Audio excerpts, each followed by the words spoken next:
గంగులో నా గర్రసేపే అందరికీ అధ్యక్ష నమస్కారం అధ్యక్ష మీరు నాకు అవకాశం ఇచ్చినందుకు చాలా చాలా ధన్యవాదాలు అధ్యక్ష నాకు ఏం చేయాలనో ఎట్లా చెప్పాలనో ఏం చేయాలనో అర్థమైంది లేదు అధ్యక్ష నేను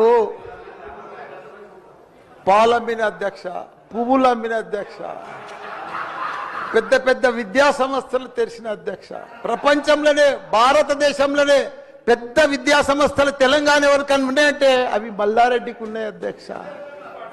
కానీ ఇప్పుడు అంతా అయోమయం ఆగం ఉంది అధ్యక్ష ఎట్లా అంటే నా మేడ్చల్ నియోజకవర్గం అధ్యక్ష భారతదేశంలోనే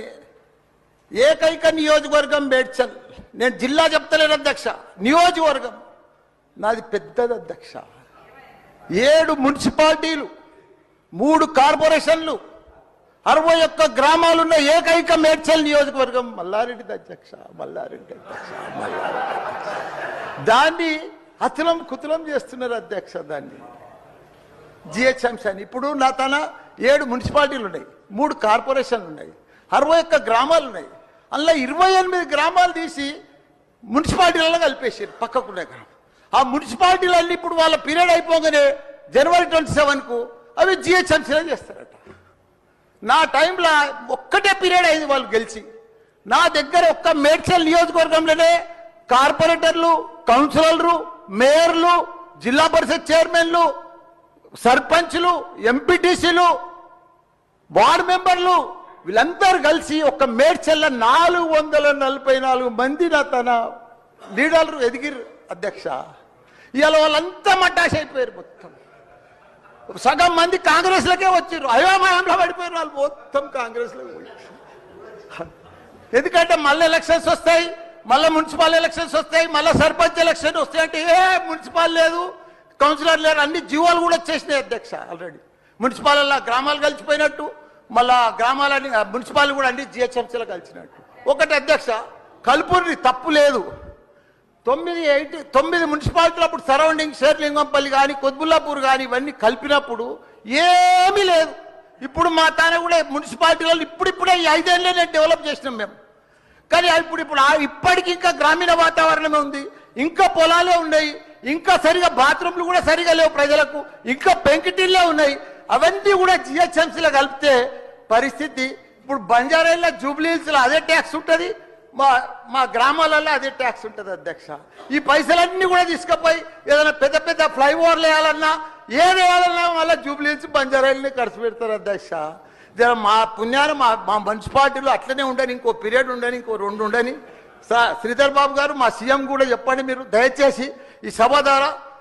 మా మున్సిపాలిటీలో ఇంకో పీరియడ్ ఉంటే మంచిగా అవుతుంది ఎందుకంటే గ్రామీణ ప్రాంతాలు ఉన్నాయి ఇంకా వ్యవసాయాలు ఉన్నాయి ఇంకా పెంకటిళ్ళు ఉన్నాయి మనం అన్ని ఇప్పుడు అన్ని కూడా జిహెచ్ఎంసీలో కలిసినట్టు నాకు గ్రామర్ రూరల్ లేదు ఎంపీటీసీ లేదు సర్పంచ్ లేడు కౌన్సిలర్ లేడు ఓన్లీ కార్పొరేటర్ అది కూడా 20-30 వేలకు ఒక్కరు అవుతారు 444 మంది పోయి 40 మంది కూడా గారు 8-10 మంది అవుతారు నా నియోజకవర్గం 6,48,000 ఓట్లు ఉన్నాయి అధ్యక్ష అది అయిపోయిందా ఈ పార్టీకి అయిపోయింది దయచేసి అది చెప్పినా మీకు అంత మనవించుకున్నా హైడ్రా భారతదేశంలోనే మన హైదరాబాద్ అంటే తెలంగాణ రాష్ట్రం అంటే ప్రపంచమంతా మోగిపోయింది అధ్యక్ష ఐటీ రంగంలో కానీ ప్రతి ఒక్క డెవలప్మెంట్లో కానీ ప్రతి దాంట్లో కూడా హైడ్రా వచ్చినాక ఒక్కసారి హైడ్రా ఏం పెద్ద తప్పని చేయలే కానీ హైడ్రా వచ్చినాక ఒక భయాందోళనతో మొత్తం కుప్పగొలిపోయింది అధ్యక్ష హైదరాబాద్ సిటీ దిష్టి తగిలిపోయింది అధ్యక్ష నువ్వేమన్నా అనుకో ఎందుకంటే నాకు పెద్ద ల్యాండ్ బ్యాంక్ ఉంది నాకు పెద్ద విద్యా సంస్థలు ఉన్నాయి నాకేం నష్టం లేదు నేనేం ఎఫ్టీఎల్లో లేను బఫర్ జోన్లో లేను నేను జనరల్గా చెప్తున్నా అభివృద్ధి అమెజాన్ గూగుల్ ఫేస్బుక్ యాపిల్ లాంటి కంపెనీలు అమెరికా తర్వాత ఇక్కడ మన హైదరాబాద్ తెచ్చిండు మన కేటీఆర్ అధ్యక్ష హెడ్ క్వార్టర్స్ ఈయనే ఉండే అధ్యక్ష ఐటీలా మనం కర్ణాటక బెంగళూరు మించినాం అధ్యక్ష ఇక్కడ 9 లక్షల మంది ఉద్యోగాలు చేస్తున్నారు ఐటీ ఉద్యోగాలు పెద్ద పెద్ద ప్రపంచం అంతా కూడా హైదరాబాద్ తీసుకొచ్చి పెద్ద పెద్ద వాళ్ళకు బుగులు పట్టిపోయింది అధ్యక్ష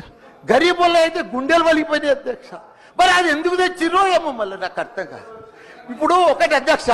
ఇప్పుడు నాయే కొన్ని ఎఫ్టీఎల్ ఉన్నాయనుకో ఎగ్జాంపుల్ చెప్తా శ్రీధర్ బాబా మన ఇంట్లో మన సెల్ ఫోన్లో చూస్తే మన భూమి వన్ జర్సెప్టి ద ఫ్లో అయిపోతుంది అన్న. మీకు దండం పెడతా, మీరంతా చాలా మేధావులు. మన ఇంట్లో కూర్చొని కూడా మన పొలం హైడ్రాల్ ఉందా, చెరువు ఎఫ్టీఎల్ ఉందా, బఫర్ జోన్లు ఉందా చూసుకోవచ్చు. అంత టెక్నాలజీ వచ్చింది. గూగుల్లోకి పోతే